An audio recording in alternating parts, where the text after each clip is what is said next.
வருத்தப்பட்டு பார சுமப்பவரே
மகிமையும் சோத்திரம் உண்டாவதாக.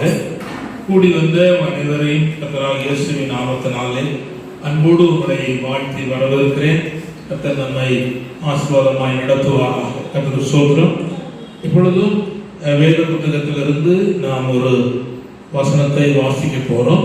எரேமியா தீர்க்கதரிசியின் புத்தகம் 18ஆம் அதிகாரம். எரேமியா தீர்க்கதரிசியின் புத்தகம் 18ஆம் அதிகாரம், அதனுடைய 4 வசனத்தை வாசிப்போம்.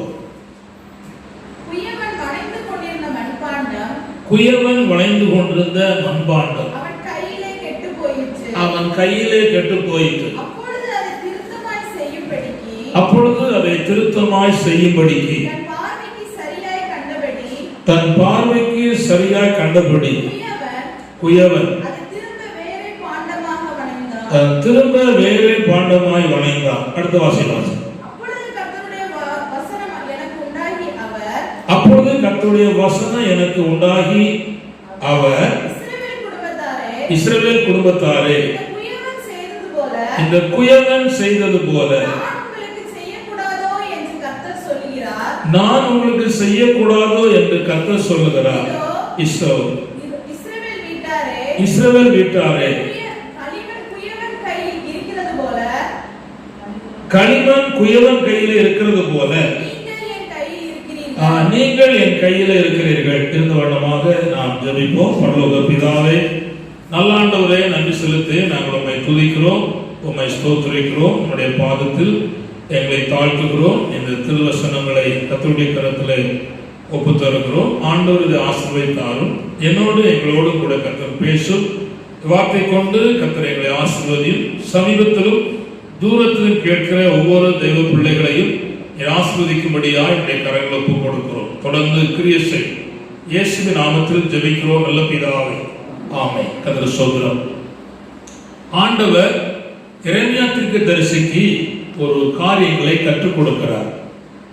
வேத புத்தகத்தில் பல தேவ பிள்ளைகளுக்கு ஆண்டவர் பல சூழ்நிலை நடுவிலே கற்றுக் கொடுத்திருக்கிறார் என்பதை நாம் பார்க்கிறோம். இங்கு ஆண்டவர் எரேமியாவை ஒரு குயவனுடைய வீட்டுக்கு அவர் போக சொன்னார். ஒரு ஊழியக்காரன் ஒரு குயவனுடைய வீட்டுக்கு போக சொல்லுகிறார். கர்த்தருக்கு ஸ்தோத்திரம். ஏன் போக சொல்லுகிறார் என்று நாம் அங்கே கவனிப்போமானால், அந்த குயவன், அதாவது மண்பாண்டங்களை செய்கிறவன், அவன் மண்பாண்டம் செய்து கொண்டிருக்கும் பொழுது அவன் கையிலே அந்த மண்பாண்டம் இருக்கும் போது கெட்டு போச்சு. கர்த்தருக்கு ஸ்தோத்திரம். கெட்டு போனதை அவன் கையை விட்டு தூர போடல, திரும்பவும் அதை கொஞ்சம் சரிப்படுத்தி அது தூர போடாம கையில வச்சுக்கிட்டு அந்த குயவனுடைய இருதயத்திலே இன்னொரு மண்பாண்டமாய் வணைவதற்கு அந்த மண்ணை திரும்பவும் வணைந்து முடிக்கிறான்.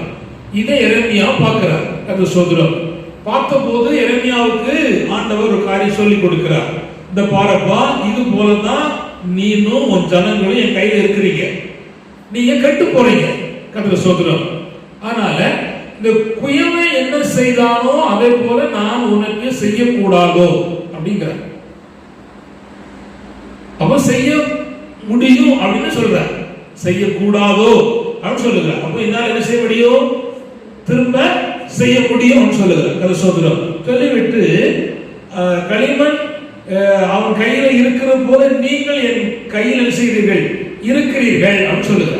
கீழே பார்த்தீங்கன்னா, பிடுங்குவேன், இடிப்பேன், அழிப்பேன் என்று நான் ஒரு ஜாதிக்கு விரோதமாகவும் ஒரு ராஜ்யத்துக்கு விரோதமாகவும் சொன்ன மாத்திரத்தில், நல்ல கவனிங்கள், நான் விரோதமாய் பேசின அந்த ஜாதியார் தங்கள் தீங்கை விட்டு திரும்பினார். இதுல ஆண்டவர் சொல்றார், கவனிங்க, நான் பிடுங்குவேன், இடிப்பேன், அழிப்பேன் என்று நான் ஒரு ஜாதிக்கு விரோதமாகவும், ஜாதின்னு சொன்னா எழுத்தின்படி ஜாதி இல்லை, ஜன கூட்டம். நம்ம நினைக்கிற மாதிரி இன்னைக்கு இருக்கிற மேல் ஜாதி கீழ் ஜாதி அப்படிங்கிற பகுதி வேதத்துல கிடையாது. கர்த்தருக்கு ஸ்தோத்திரம். ஜாதி என்று சொல்லப்படுகிற அந்த பகுதி ஜனக்கூட்டம். கர்த்தருக்கு ஸ்தோத்திரம். அந்த ஜனக்கூட்டத்திற்கு நான் விரோதமாய் பேசின போது அப்படி சொல்கிறார். அப்புறம் திரும்ப சொல்கிறார், நான் ஒரு ராஜ்யத்துக்கு விரோதமாக சொன்ன மாத்திரத்தில். அப்போ ஆண்டவர் ஒரு ஜனக்கூட்டத்துக்கு விரோதமாக சொல்லுகிறார், ஒரு ராஜ்யத்துக்கு விரோதமா சொல்லுகிறார். இந்த ராஜ்யம் சரியில்லை, தவறா போயிட்டு இருக்கு அப்படின்னு சொல்லும் பொழுது அந்த ஜனம் மனம் திரும்பி மனஸ்தாபப்பட்டு ஆண்டவருக்கு முன்பாக தாழ்த்தினா அந்த தேசத்துக்கு நான் வரப்படுவேன் என்று சொன்ன தீங்கு செய்யாதபடி நான் மாறிடுவேன் அப்படிங்கிறார். ஆண்டவர் மாறாதவர். ஆனா இங்க என்ன செய்யறான்னு சொல்றாங்கன்னா நான் மனம் மாறுவேன் சொல்லுகிறார். நல்ல கவனிங்க. நினைவுக்கு விரோதமாக யோனா போய் சத்தம் போட்டார். 40 நாள் தான் இருக்கும் அப்படின்னா எல்லாம் அழிக்கப்பட்டு போயிடும், நினைவையே இருக்காது அப்படின்னு சொல்லிட்டார். ஜனங்கள் கேட்ட போது எல்லாரும் அரசன் முதல் கீழ்மக்கள் வரையிலும் அங்கு உள்ள மிருகஜீவங்கள் அத்தனையும் புசியாமல் குடியாமலும் தேவனுக்கு முன்பாக உபவாசம் பண்ணி சத்தம் போட்டார்கள். சத்தம் போட்ட உடனே ஆண்டவர் சொன்னார், நான் இன்னும் நினைச்ச மாட்டேன், நினைவையை அழிக்க மாட்டேன் அப்படின்னு சொல்லிட்டார். ஒரு சின்ன சிட்டுக்குருவியை கூட கத்தர் அடிக்கல. புரியுதா? நினைவே இருக்காதுன்னு சொன்ன தேவன் மனம் திரும்பின போது அவர் மனம் மாறிட்டார். அழிக்க மாட்டேன்னு சொல்லிட்டார், இறங்கிட்டார். அப்படி தேவன் யார் அப்படின்னா கவனிச்சுட்டாங்க.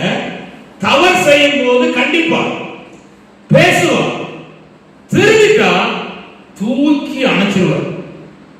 நம்முடைய ஆண்டவர் எவ்வளவு அற்புதமான தெய்வம் தெரியுமா? கர்த்தருக்கு ஸ்தோத்திரம்.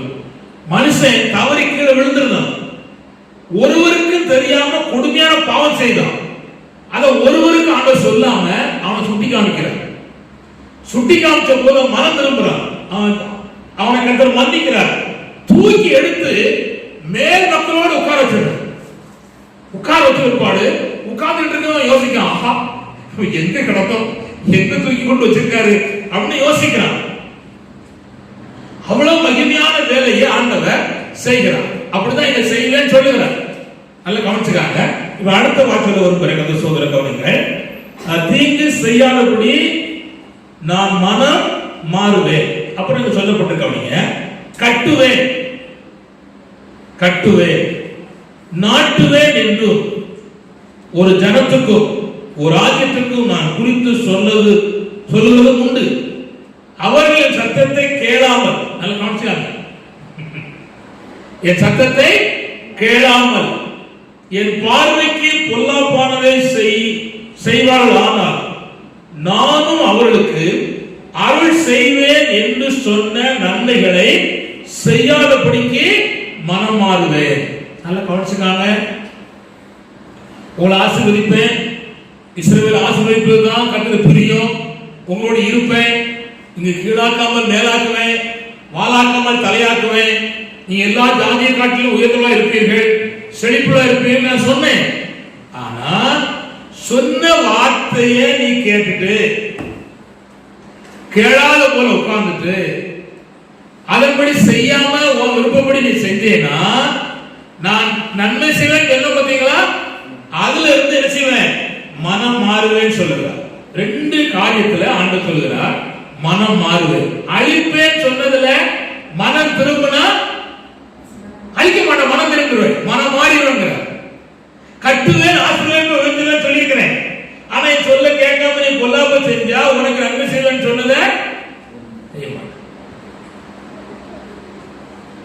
கவனிங்க, இந்த வார்த்தையை உங்களுக்கு புரியும்படி உங்களுக்கு விளக்கிட்டு நான் அப்புறம் சொல்ல ஒரு கதை சொல்றேன். அடுத்த கவனிங்கள். 11 வாசிப்போம். 11 வாசிப்போம். இப்பொழுது கவனிங்கள், யூதாவின் மனுஷரையும் எருசலேமின் குடிகளை நோக்கி நான் உங்களுக்கு விரோதமான ஒரு தீங்கை உருப்படுத்தி நான் உங்களுக்கு விரோதமான ஒரு காரியத்தை யோசிக்கிறேன். கவனிங்கள், ஆகையால் உங்களில் அந்த வார்த்தை விட்டுருந்த இயேசுவின் இரத்தம் மெயினே அதான். உங்களில் ஒவ்வொருவரும் தனித்தனி கவனிங்க, ஒவ்வொருவரும் தனித்தனியா சொல்றார். உங்களில் ஒவ்வொருவரும் தப்பு தந்தன் பொல்லாத வழி. கிரேஸுக்கு ஒரு பொல்லாத வழி இருக்கு, ஜூலியட்டுக்கு ஒரு பொல்லாத வழி இருக்கு, வர்ஜனுக்கு ஒரு பொல்லாத வழி இருக்கு, ஜான் டேவிடுக்கு ஒரு பொல்லாத வழி இருக்கு. இந்த வழியை விட்டு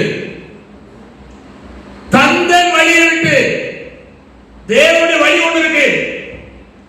இந்த வழியை விட்டு அவன் சொல்றார், விட்டு திரும்பி ஃபர்ஸ்ட் நீ போற போக்கை விட்டு திரும்பி அந்த பொல்லாத வழி, அடுத்த வழி இல்ல, தந்தன் பொல்லாத வழியை விட்டு திரும்பி பிரசங்கம் பண்ணுகிற எனக்கிட்ட பொல்லாத வழி இருக்குமானால் என் பொல்லாத வழியை விட்டு திரும்பி அடுத்த வார்த்தை வாசிங்க. உங்கள் வழிகளையும் உங்கள் கிரியைகளையும் சீர்படுத்துங்கள் என்று கர்த்தர் சொல்கிறார். இங்கே கவனிங்க, ஆசீர்வாதத்தை தேவன் கொடுப்பதற்கு அல்லது தேவனுடைய மகிமையான செயலை கர்த்தர் செய்வதற்கு ஆண்டவர் கவனித்துக் கொள்ளுங்கள், சிக்ஷையை இங்கே அனுமதிக்கிறார். இந்த சிக்ஷையில் இருந்து தப்புவதற்கு வழி கொடுக்கிறார். நல்ல கவனிங்கள், எவ்வளவு அற்புதமான ஆண்டவர். தப்பு பண்ணினா சிக்ஷை இருக்கு, ஆனா அந்த சிக்ஷையில இருந்து தப்புவதற்கு வழி கொடுக்கிறார். இந்த வார்த்தையை கேட்கிற உங்களுக்கு நான் சொல்லித்தர விரும்புகிறேன். நீ கடந்து வந்த பாதையில வந்த தவற தொடர்ச்சியா வச்சுட்டு இருக்காங்க. உங்க காலத்திலேயே அதை கர்த்தருக்கு ரொம்ப அறிக்கையிட்டு உங்க சந்ததிக்கு அதை பின்தொடராதபடிக்கு நீங்க ஸ்டாப் பண்ணணும்.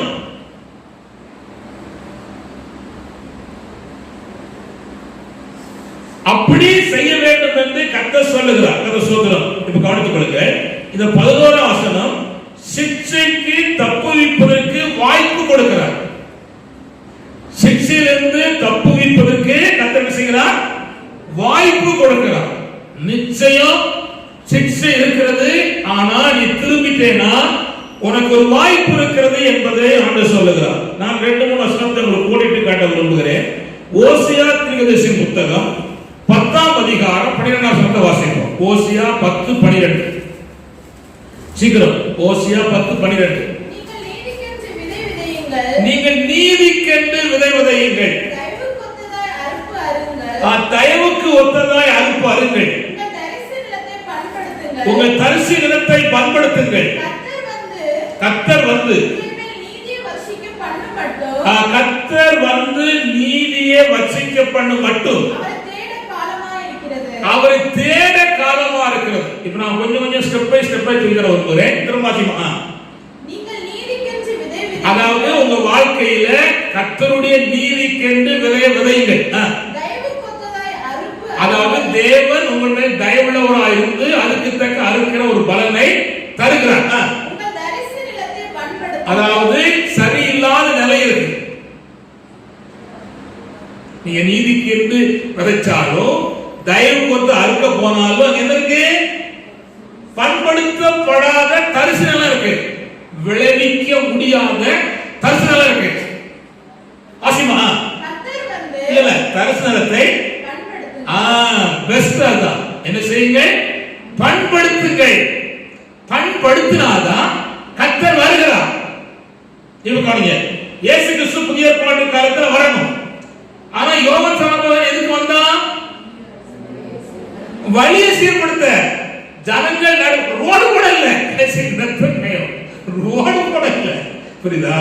பரிசுத்தராகிய தேவன் உள்ளே என் வாழ்க்கையில வரணுமானா என்னில் இருக்கிற தவறை நாம் புரிந்து கொண்டு சரிப்படுத்துவதுதான் பள்ளங்கள் மேடுகள் எல்லாம் மாற்றப்படும் கிடையாலும்.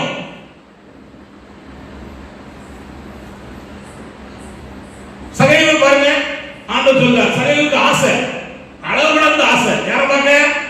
இயேசுவை பாக்க. நமக்கு எல்லாம் நிறைய ஆசை இருக்கு, அவன் இயேசு பாக்க. ஆனா முயற்சி எடுத்தாலும் முடியல. ஆனா திரும்ப அவன் எப்படி இயேசு பார்க்கணும்னு பிளான் பண்ணா ஆண்டவர் எரிகோவுக்கு போறார். அங்க எரிகோ போனா அவனுக்கு எல்லாம் தெரியும். வசூலிக்கிறனால ஒரு காட்டத்தி மரம் இருக்கு, அதுல ஏறி உட்கார்ந்து நம்ம மட்டும் அவரை பார்த்துடணும். அவரை தெரிஞ்சா பார்க்காண்டான்னு சொல்லி ஏறி உட்கார்ந்தான். ஏன் ஏறி உட்கார்ந்தான் அப்படின்னா, இவன் ஏற்கனவே 1க்கு 2 வாங்குறவன், 4க்கு 8 வாங்குறவன். அப்பேற்பட்டவனை பார்த்தா என்ன சொல்லி இருப்பாருன்னு சொல்லி அவன் ஒளிச்சு உட்கார்ந்து பார்க்கலாம்.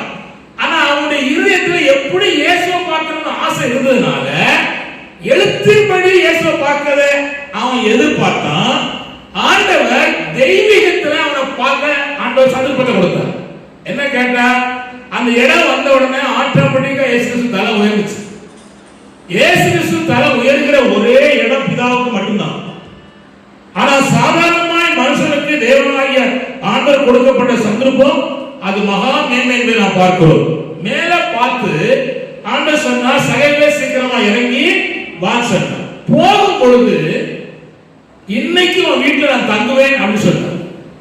அப்பொழுது அவன் சொல்லுகிற வார்த்தை என்னன்னா, ஆண்டவரே நான் 2 எத்தனையா வாங்கியிருந்தா 4 எத்தனையா திருப்பி கொடுக்கிறேன் அப்படிங்கிறான். அப்போ நான் வாழ்க்கைய சரிப்படுத்துகிறான். தரிசு நிலமா இருக்கிறது, பண்படுத்துகிறான் வாழ்க்கைய. உடனே கர்த்தராகிய தேவன் வீட்டுல போன உடனே இன்றைக்கு இந்த வீட்டுக்கு ரட்சிப்பு வந்தது. வழியில ரட்சிப்பு வந்துட்டு யாருக்கு? சகையுக்கு. இப்போ 2வது வீட்டுக்கு ரட்சிப்பு வந்துட்டு கர்த்தர் ரட்சித்துக்கா. இவனும் ஆபிரகாமுடைய குமாரனா இருக்கிறான்னு சொல்லிட்டார். விசுவாச மார்க்கத்துல சகையுக்கு இடம் ஆயிடுச்சு. ஆனா ஊர்ல அவனுக்கு அந்த பரவு மாறல. கொஞ்ச காலம் கழிச்சா செஞ்சு மாறிச்சு. என்னன்னா இவன் வட்டி வாங்கி ஊர்ல பல வேலை செஞ்ச மனுஷன். இவனை கண்டாலே அவ்வளவு பயப்படுவான். அப்பே கொண்ட சகைவு.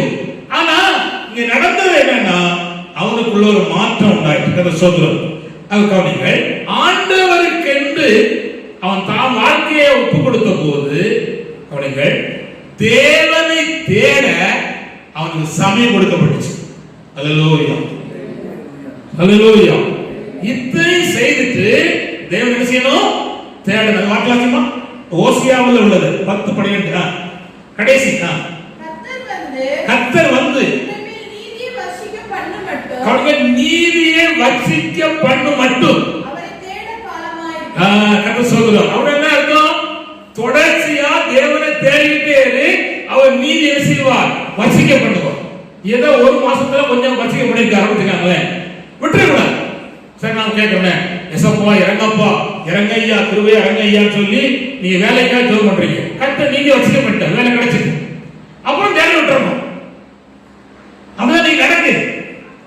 அப்படி இல்ல 10 ஆத்மா வந்த உடனே ஆண்டவரே தேடணும்.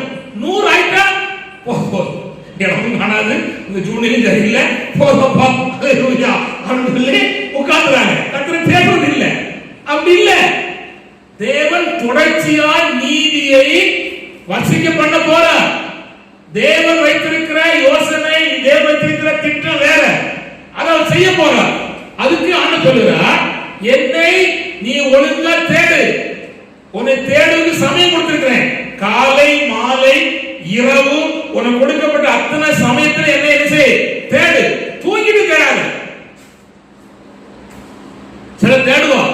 நான் சில கூட்டங்களை பார்க்கேன், தலையை அங்கே இங்கே ஆடிக்கிட்டே தேடு. அல்லேலூயா, அல்லேலூயா சொன்னா கை உயர்த்தி அங்கே சொல்லுவார், அல்லேலூயா அப்படிம்பார். ஆனா இந்த ஆடும் சேரு சேர்ந்து ஆடும். அதுக்கு சோத்திரம். அப்படி இல்லை, விழிச்சிருந்து உண்மையா இருந்து நம்ம என்ன செய்யறோம், என்ன பண்ணுறோம் என்கிற காரியத்தை அறிந்து தேவனை தேடினா தொடர்ச்சியா தேவ நீதியை வர்ஷிக்க பண்ணுகிறார். அது சோத்திரம். ஆமோஸ் தீர்க்கதரிசி புத்தகம் 5ஆம் அதிகாரம் 4ஆம் வசனம். ஆமோஸ் 5:4. கர்த்தர் இஸ்ரவேல் வம்சத்தாருக்கு சொல்லுகிறது, கவனிங்க, ஆண்டவர் இஸ்ரவேல் வம்சத்தாருக்கு சொல்லுது என்னவென்றால், என்னை தேடுங்கள். பாருங்க, கவனிங்க, ஆண்டவர் என்னை தேடப்பா அப்படிங்கிறார். அப்பொழுது பிழைப்பீர்கள். இது ரொம்ப முக்கியம். இப்ப என்னன்னா, ஆண்டவர் தான் தேடணுமா அப்படி ஒரு கேள்வி இருக்கு. கவனிங்க, அவர் சொல்ற ஆமோஸ் காலத்துல ஆண்டவர் தேடல. நீ கவனிங்க, அவன் தங்க கட்டில படுத்துட்டான். நீ படிச்சு பார்த்தீங்கன்னா தெரியும். அதாவது யானை தங்கத்துல கட்டில் செஞ்சிருக்கான், அதுல படுத்திருக்கான், பெரிய பெரிய மாளிகை கட்டியிருக்கான். இப்ப தேடுவது யார? நான் சொல்லிட்டேன், ஒரு வீட்டுக்கு ஒவ்வொரு பெஸ்ட் சேர் இருக்கு. பார்த்தாங்க, எங்க வந்தீங்க? அடுத்து இவருக்கு சேர் நடக்கும். ஆண்டவர் விட்டாச்சு, ஆண்டவர் தருவார் அப்படிங்கிறத நினைச்சிட்டு போயிட்டு அதை தேடுறான். ஆண்டவர் சொல்றாரு, என்ன தேடப்பா, என்ன தேடு, உனக்கு பிழைக்கணுமா, என்ன தேடு. நல்ல கவனிங்க, நம்முடைய ஆத்துமா பிழைக்க, நம்முடைய ஆவி பிழைக்க, சரீரம் பிழைக்க, பொருளாதாரத்தில் அத்தனை காரியத்திலும் பிழைக்க, எதிர்காலங்களே தீர்க்காய்ச்சோடு வாழ, சுகத்தோடு வாழ நாம் ஆண்டவரை மட்டும் தேடணும்.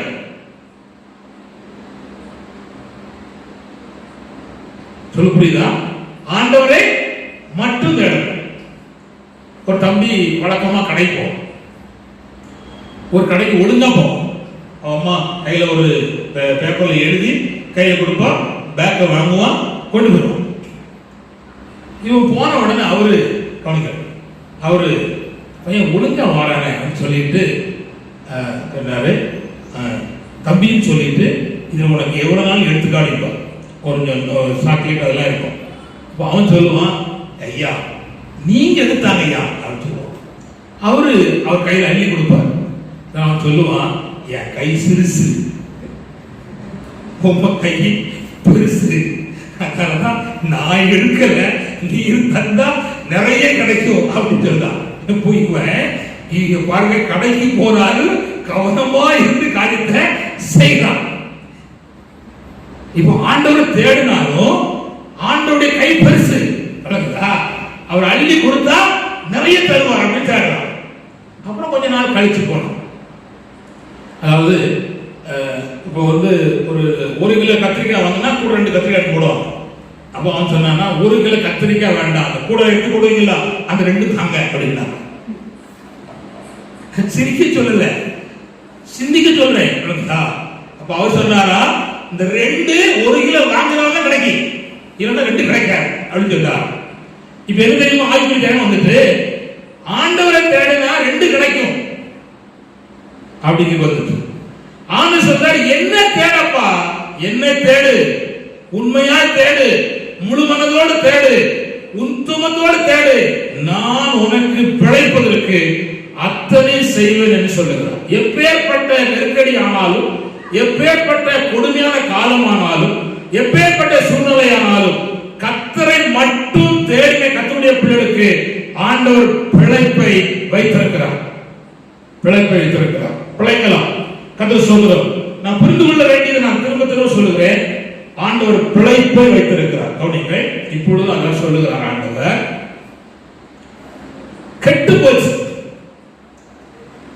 ஆனா ஆண்டவர் என்ன சொல்றாருன்னா, தூரப்படல. கவனிங்க, புதிய ஏற்பாட்டு காலத்துல கெட்டு போனதை ரட்சிக்க வந்தார். இந்த உலகத்துல கெட்டு போன சரிப்படுத்துவதற்கு சயின்ஸ் இல்லை. சயின்ஸ் என்ன செய்யல, விருத்தி அடையல. இப்ப நான் சொல்றேன், ஒரு கோழி முட்டை கெட்டு போச்சு, சரிப்படுத்த முடியுமா? சயின்ஸ் இல்ல, முடியாது. ஒரு தக்காளி பழம் கெட்டு போச்சு, சரிப்படுத்த முடியுமா? முடியாது. ஆனா என் ஆண்டவர் கெட்டு போனதை சரிப்படுத்துகிறார்.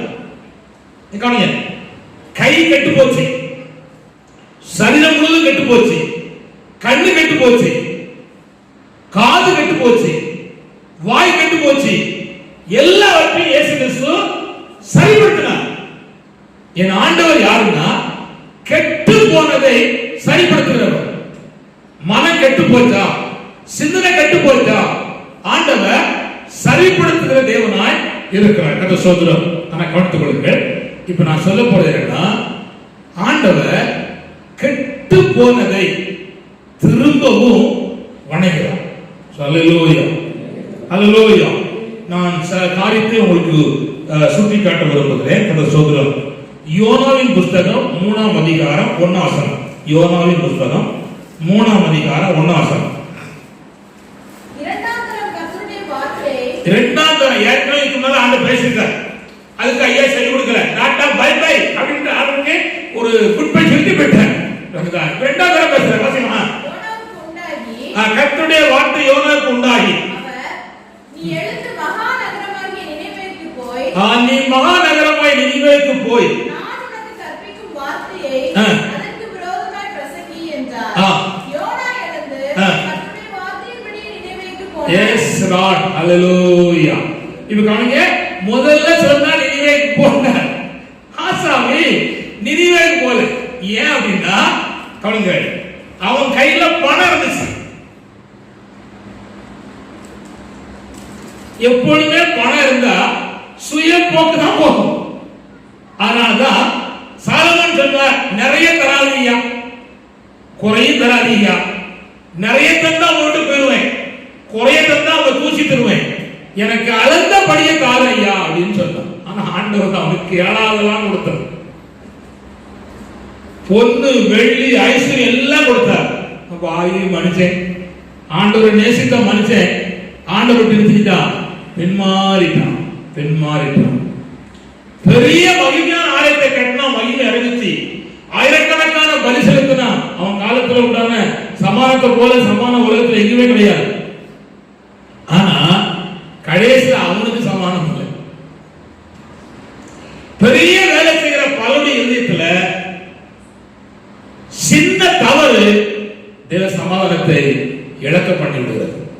இந்த யோனா ஃபர்ஸ்ட் தேவனுடைய வார்த்தை கேட்டு அவன் வேற மாதிரி போனான். ஆண்டவர் தேவ சித்தத்துக்கு நேராக, தேவனுடைய திட்டத்துக்கு நேராக திரும்ப கர்த்தர் வணங்குவதற்கு அல்லும் பகலும் கொச்சியாமலும் குடியாமலும் ஒரு மீன் வயிற்றுக்குள்ள வச்சுதான் கர்த்தர் சிக்ஷித்து கதற வச்சு கூப்பிட வைத்து மனம் திரும்ப வச்சு எனக்கு மீண்டும் வாய்ப்பு தாரும் என்று சொல்ல வச்சு நான் செய்வேன் என்று சொல்ல வச்சு கர்த்தர் அவனை திரும்ப வணங்கினான். இப்ப கேட்கிறேன், இவனை வணங்கி இடங்கன்னா திசை மாறி போனவனை தேவனுடைய திசைக்கு நேராக வணைந்து கொண்டு வந்தான். இப்ப உங்களுக்கு சொல்ல விரும்புகிறேன், உங்க ஜீவியத்துல வார்த்தையை கேட்கிற சமீபத்தில் தூரத்தில் கேட்கிற சொல்ல விரும்புகிறேன், தேவனை விட்டு திசை மாறி போனீங்கன்னா ஆண்டவர் திரும்பவும் உங்களை வணங்குவதற்கு ஆண்டவர் கிருபை செய்கிறார். கதை சொல்ற அல்லேலூயா, அல்லேலூயா. அதுக்கு ஒரே வழி, கவிஞர் ஆண்டவர் நோக்கி கூப்பிடுவது தான் பாக்கியம். கூப்பிட்டுட்டா நிச்சயம் ஆண்டவர் உதவி செய்வார். கதை சோதரம். நான் இரண்டாவது ஒரு மனுஷனை சொல்ல விரும்புகிறேன். கதை சோதரம், அது யோவான் எழுதின சுவிசேஷம் 20ஆம் அதிகாரம் 26ஆம் வசனத்தை வாசிப்போம். 20-26. மறுபடி 8 நாளைக்கு பின்பு சீஷர்கள் வீட்டுக்குள்ளே இருந்தார்கள். தோமாவும் அவரோடு கூட இருந்தார். அப்பொழுது இயேசு வந்து நடுவே நின்று நோக்கி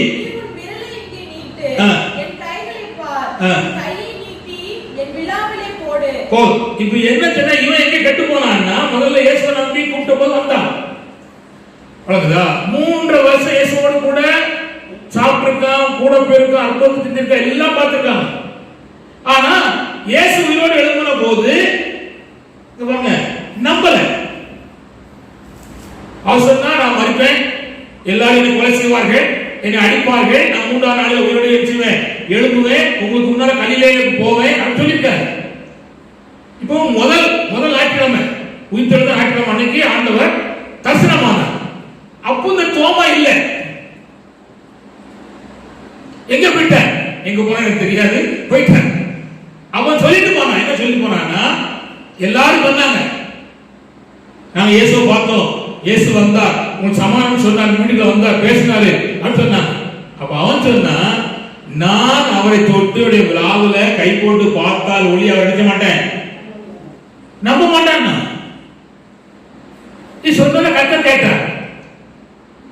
இடையில 7 நாள் இருக்கு, எங்க தரிசனமால. இப்போ ஆசாமி மறுபடியும் அடுத்த ஞாயிற்றுக்கிழமை அன்னைக்கு ஆரணிக்குள்ள இருக்காரு. எங்க வீட்டை பூட்டிக்கிட்டு, இடப்பட்ட காலத்தில் வீட்டை பூட்டிட்டு ஆராய்ச்சி அது போல இருக்கிற உட்கார்ந்து இருக்க. வந்தார் ஆண்டவர். வந்து வீட்டு சொன்னார், தோமாவே சந்தேகப்படுவா, என் தொட்டுப்பா, உன் கையை நீட்டி என் விழாவில் கையை போடு, என் கையப்பா அப்படின்னு சொன்னார். அப்பொழுது ஆண்டவரே அப்படின்னு சொன்னான். இப்ப என்னன்னா, இவனுக்குள் இருந்த அவிசுவாசத்தினால கெட்டு போனான், அவநம்பிக்கையால கெட்டு போனான். திரும்ப இவனுக்கு விசுவாசமும் நம்பிக்கையும் வருவதற்கு தேவன் ஒரு நாட்டில தரிசனமாகி பிரசனமாகி அவனை கூப்பிட்டு பேசி சரிப்படுத்தினார். அப்போ விசுவாசிக்க வேண்டிய அவிசுவாசத்துல கெட்டு போகும் பொழுது தேவன் ஒவ்வொரு நாட்கிழமையும் தட்டி எழுப்பி, தேவனை விசுவாசி, என்னை நம்பு, என்னை தொடுன்னு சொல்லி அந்த தோமால் பேசின போல இந்த காலத்திலும் பேசி நம்ம இருக்கிறார், ஆசீர்வதிக்கிறார். அல்லேலூயா, அல்லேலூயா. இவன் கெட்டு போனது அவிசுவாசத்துல. விளங்குதா? இன்னொரு தடவை வருகிறேன் கதை சொல்றோம். நியாயமொழி புஸ்தகம் 16ஆம் அதிகாரம் 18 இருந்து 30 வரை வாசிங்கன்னா சொல்லப்படுறது. வாசிக்கலாம். 16, 18 வாசிக்கலாம். அவன் தன் இருதயத்தை எல்லாம் தனக்கு வெளிப்படுத்தினதை தெரியலால் கண்டபோது அவன் பெலிஸ்தரின் அதிபதிகளுக்கு ஆள் அனுப்பி, இந்த ஒரு விசை வாருங்கள், அவன் தன் இருதயத்தை எல்லாம் எனக்கு வெளிப்படுத்தினான் என்று சொல்ல சொன்னார். அப்பொழுது பெலிஸ்தரின் அதிபதிகள் வெள்ளி காசுகளை தங்கள் கையில் எடுத்துக்கொண்டு அவனிடத்திற்கு வந்தார்கள். அவன் அவனை தன் மடியிலே நித்திரை செய்ய பண்ணி ஒருவனை அழைத்து அவன் தலைமையின் 7 சடைகளையும் சிறப்பித்து அவனை சிறுமைப்படுத்த தொடங்கினார். அவன் பலம் அவனை விட்டு நீங்கிச்சு. இவ்வளவு காலமும் சொல்லாம இருந்த சிம்சோன் அந்த அம்மா போராடின போது அந்த அம்மாவுடைய தொல்லை தாங்காம சொல்லக்கூடாததை சொன்னான். கவனிங்கள், எப்பொழுதுமே நம்முடைய வாழ்க்கையில் இருக்கிற தேவ ரகசியத்தையும் தேவ பலத்தையும் தேவ நமக்கு தந்திருக்கிற தரிசனத்தையும் தேவ நமக்கு தந்திருக்கிற வார்த்தைகளையும் நாம் தேவனுக்கு முன்பாக சொல்லணும். கர்த்தர் ஸ்தோத்திரம். அல்லேலூயா, அல்லேலூயா. மற்றபடி பாவிகள் நிறைந்த இடங்களிலே நாம் சொல்ல கூடாது.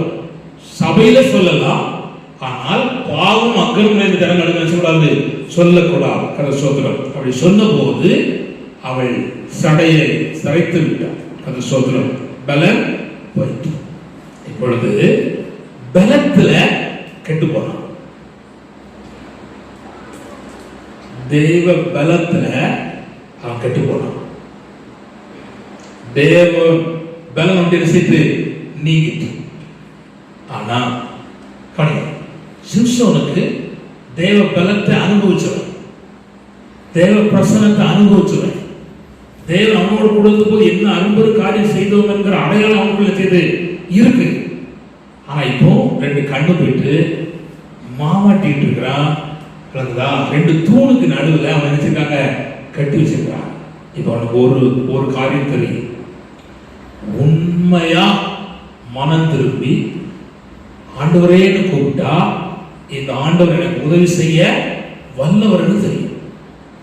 அவன் அப்பொழுது ஆண்டவரே, அவன் பண்ணின ஜெபம் தான் தப்பு. கதை சொல்றான்.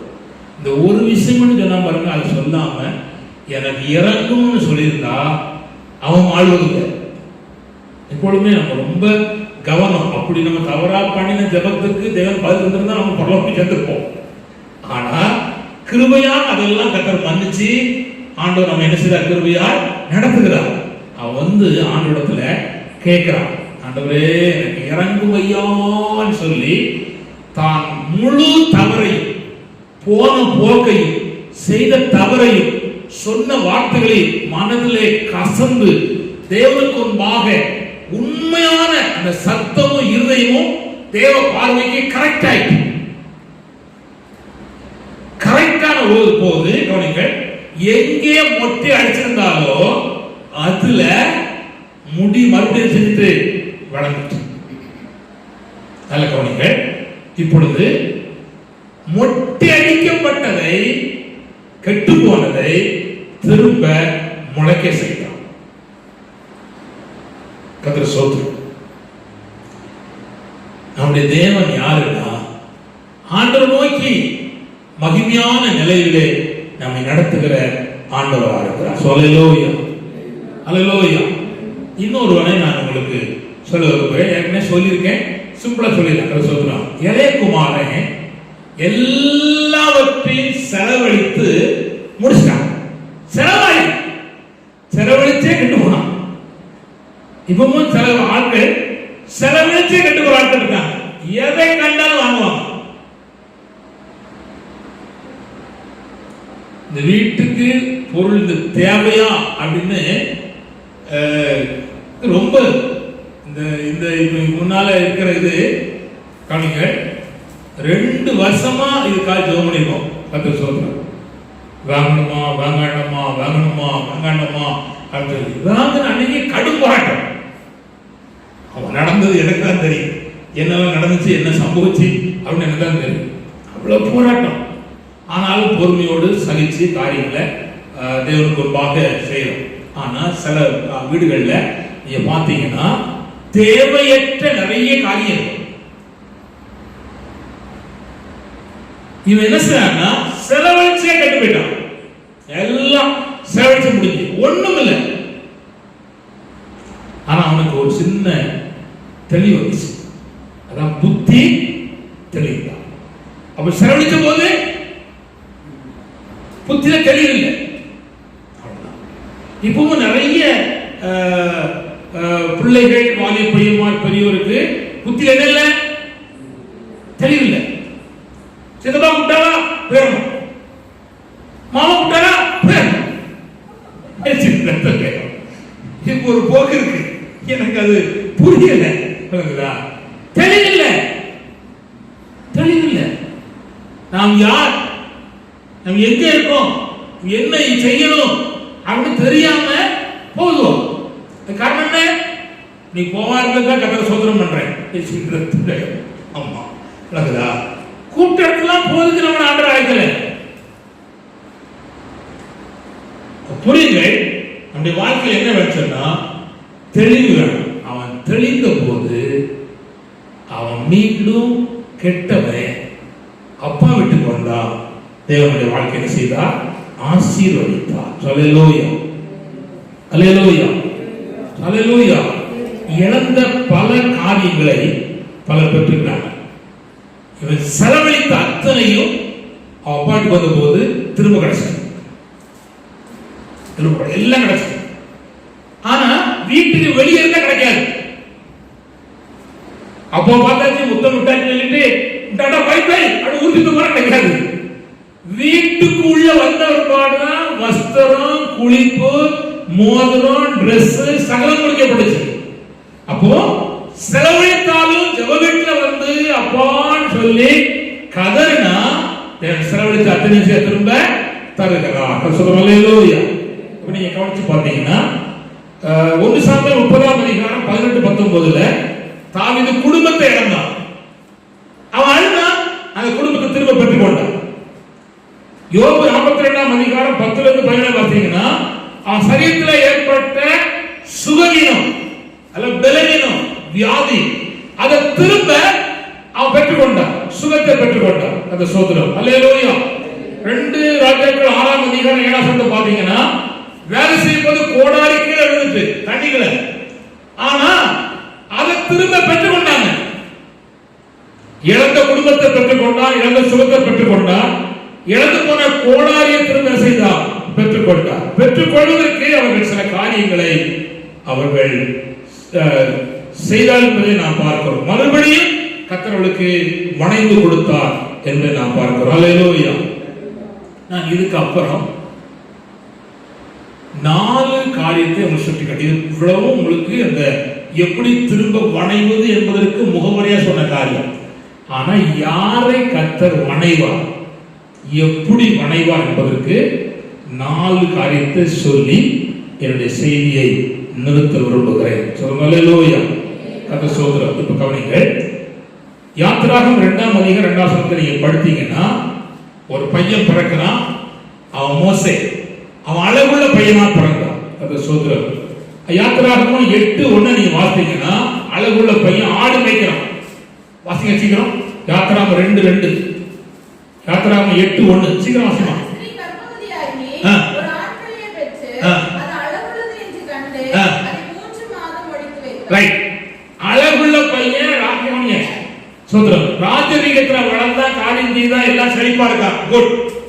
இப்போ யாத்திராகம் 8:1 வாசிமா. அப்பொழுது கர்த்தர் மோசேயை நோக்கி, நீ பார்வோனிடத்தில் போய் எனக்கு கர்த்தர் ஸ்தோத்திரம். இப்போ அவன் ஆடு மேய்க்கிறான். யாரு? மோசே. கர்த்தர் அவனை அழைக்கிறார். இப்போ யார்கிட்ட போயிருந்தாரு? பார்வோன்ட்ட போயிருந்தாரு. கர்த்தர் ஸ்தோத்திரம். நல்ல கவனிங்க. ஆடு மேய்ச்சவனை தேவன் பார்வோனுக்கு உரியவனாக மாற்றாம தேவனுக்குரியவனாக வணைந்தான். சொல்லலோயா. தேவனுக்குரியவனாய் கர்த்தர் செய்தார், வணைந்தார் என்பதை நாம் பார்க்கிறோம். கர்த்தர் ஸ்தோத்திரம். அப்போஸ்தலர் நடவடிக்கை 7ஆம் அதிகாரம் 35ஆம் வசனம் வாசிப்போம். கர்த்தர் ஸ்தோத்திரம். வாசிப்போம். அப்போஸ்தலர் 7:35.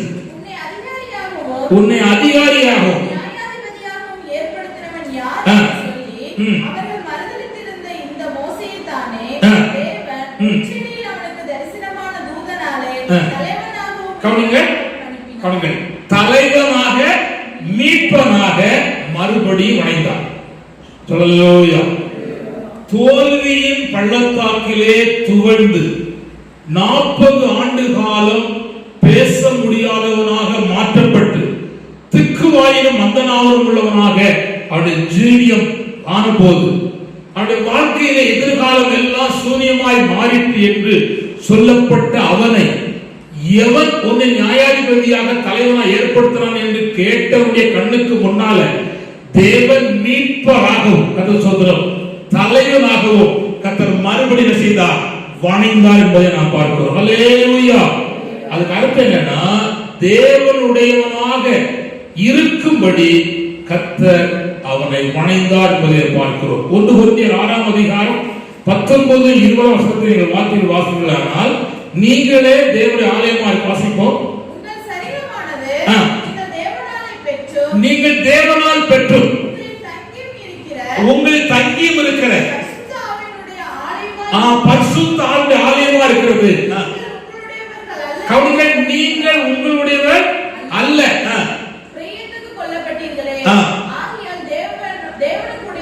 கவுங்கள் தேவனுக்கு உடையவர்களாகிய நீங்கள் உங்களுடைய ஆவி உங்களுடைய ஆத்துமா சரீரத்தை கொண்டு தேவனை செய்யுங்கள், மகிமைப்படுத்துங்கள். இப்போ ஆண்டவர் நம்மளை எங்க ஆண்டவர் வணைந்திருக்கான்னு சொன்னால் தேவன் உடையவராய் இருக்கும்படி.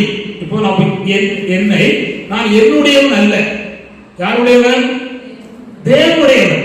அதனால நான் இதை தெரிந்து கொண்டு இந்த சரீரத்தினாலும் இந்த ஆவியினாலும் இந்த ஆத்துமாவினாலும் தேவனை செய்ய வேண்டும், மகிமைப்படுத்த வேண்டும். கர்த்தர் ஸ்தோத்திரம். கவனி, அது கட்சிக்கு இருக்கட்டும். கர்த்தர் ஸ்தோத்திரம். கவனி, என்ன செய்யணும்? ஆண்டவனை செய்யணும், மகிமைப்படுத்தணும்.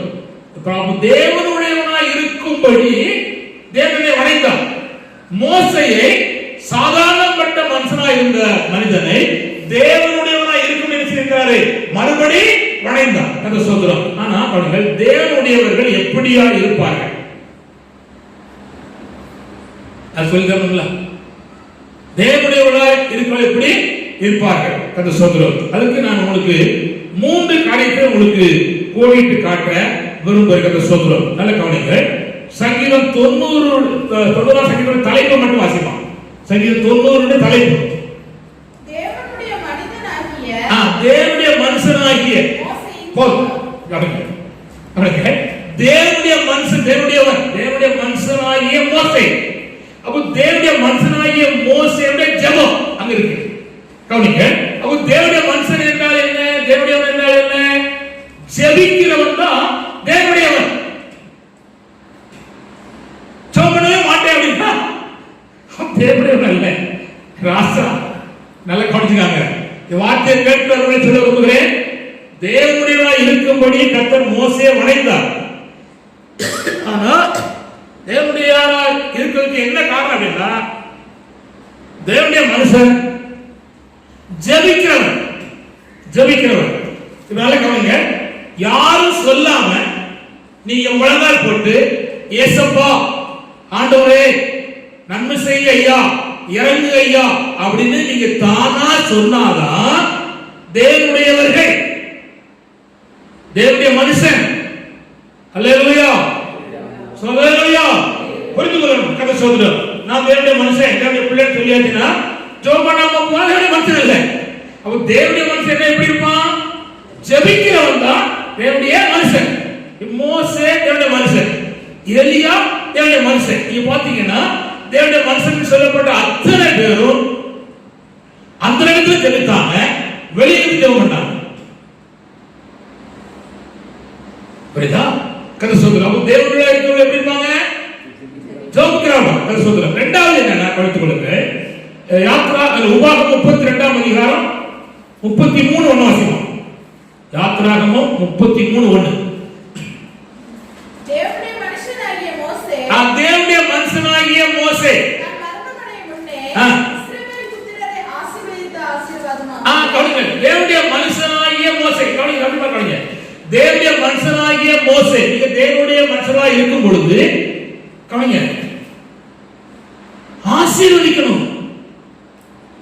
இஸ்ரவேல் ஜனங்களை ஆசீர்வதித்த ஆசீர்வாதங்கள் என்ன? கவனிங்க.